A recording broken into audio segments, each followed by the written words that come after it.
Desde hace siglos me llaman el rey más sabio de la historia. Dicen que mi riqueza no tuvo igual y que mi templo brillaba más que el oro del sol. Pero lo que nunca te contaron es que todo eso tuvo un precio. Yo, Salomón, conocí secretos que ningún hombre debía conocer. Fui guardián de tesoros prohibidos, y mi sello abrió puertas que incluso los ángeles temen atravesar. Esos secretos no están en los libros sagrados, fueron borrados para siempre. Hoy romperé el silencio. Este es mi testimonio oculto, el diario que nunca debió escribirse. Y si te atreves a escuchar, sabrás por qué mi nombre quedó marcado entre la sabiduría y la oscuridad. Nací heredero de un trono marcado por la sangre y las promesas. Fui hijo de David, aquel a quien llamaban varón conforme al corazón de Dios, como está escrito en los Salmos, y de Betsabé, cuyo nombre aún susurra en los pasillos del palacio. Desde mi niñez, los profetas murmuraban que mi vida estaba sellada en el plan divino. Las Escrituras cuentan que cuando Dios se me apareció en sueños en Gabaón, no pedí riquezas ni poder. Yo rogué, da a tu siervo un corazón entendido para juzgar a tu pueblo. Primera de Reyes 3:9. Y me fue concedida una sabiduría que superó a la de todos los reyes de la tierra. Dicen que mi juicio entre dos mujeres que disputaban un hijo reveló esa luz que me fue dada. Mi fama creció más allá de Israel. La reina de Sabá viajó hasta mí para probar mi entendimiento con enigmas, y se maravilló al ver que mi riqueza era aún mayor que la que había escuchado. Las crónicas aseguran que la plata en Jerusalén era tan común como las piedras, y que mi palacio deslumbraba más que el oro refinado. Pero lo que los escribas no siempre consignaron es que mi corazón también se dividió. Mientras Primera de Reyes recuerda mi esplendor, otros pasajes advierten que amé a mujeres extranjeras que trajeron consigo a sus dioses, y mis altares comenzaron a arder con incienso para Astarte, para Milcom y hasta para Molot.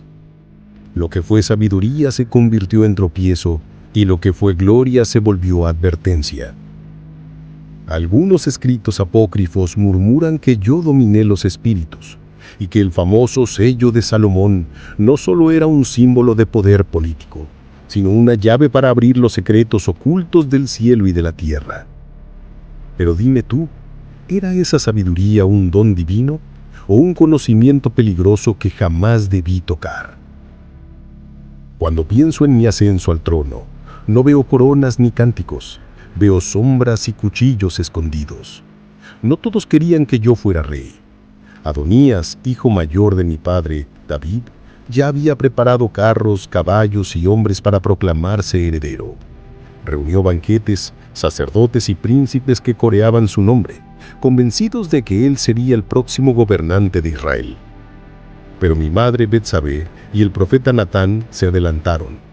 Entraron en la cámara donde mi padre, viejo y cansado, apenas podía sostenerse, y allí le recordaron la promesa. Tu hijo Salomón reinará después de ti, y se sentará en tu trono. Primera de Reyes 1:7. Fue entonces cuando David, en un último acto de voluntad, me ungió como rey en Gijón, mientras el pueblo gritaba, ¡Viva el rey Salomón! Mi coronación no solo fue una celebración, sino una declaración de guerra. Adonías vio cómo su ambición se desmoronaba, y temiendo por su vida, corrió a abrazarse a los cuernos del altar. Le perdoné, por un tiempo, pero las tensiones no cesaron. Cada hermano, cada general, cada sacerdote tenía su propia visión del futuro de Israel. Y yo debía demostrar que la corona no era un regalo, sino un peso que podía sostener. Así comenzó mi reinado, en medio de intrigas, conspiraciones y sospechas. La sangre de la política antigua corría más rápido que el aceite de la unción. Y comprendí que gobernar no era solo cuestión de sabiduría, era sobrevivir a los enemigos ocultos en mi propia casa. Recuerdo el día en que decidí levantar la obra más grande de mi vida, la casa de mi Dios. Mi padre David soñó con edificar un templo, pero le fue negado porque sus manos estaban manchadas de guerra y de sangre. A mí me fue concedido ese honor y con ello el peso de erigir un lugar que reflejara la gloria del cielo en la tierra. Reuní a los mejores artesanos de Israel y a los más hábiles constructores de Tiro, enviados por mi aliado Hiram. El Líbano tembló con la tala de sus cedros, y los mares vieron navegar balsas cargadas de madera, oro y piedras preciosas. Durante 7 años, miles de obreros trabajaron día y noche, tallando cada piedra en silencio para que en Jerusalén no se escuchara el ruido del martillo ni el cincel. Así, piedra sobre piedra, se levantó el templo de Salomón. El oro recubrió los muros, los querubines extendieron sus alas sobre el arca de la alianza y el incienso ascendía como una nube perpetua. Dicen las crónicas que el esplendor era tal que los sacerdotes no podían permanecer en pie cuando la gloria de Dios llenó la casa. Pero no todo lo que guardaba aquel lugar era visible a los ojos del pueblo. Algunos aseguran que en lo profundo del templo se ocultaban tesoros inimaginables, reliquias traídas de tierras lejanas y secretos celosamente guardados por mi sello. Otros murmuran que el arca misma escondía un poder capaz de abrir o destruir naciones, y que sus querubines no eran solo simples adornos, sino guardianes de un conocimiento prohibido. Yo sabía que aquel templo no era solo piedra, oro y madera. Era un puente entre el cielo y la tierra, entre lo divino y lo humano, y también era un cofre cerrado, lleno de misterios que aún hoy hacen temblar a quienes se atreven a buscarlos.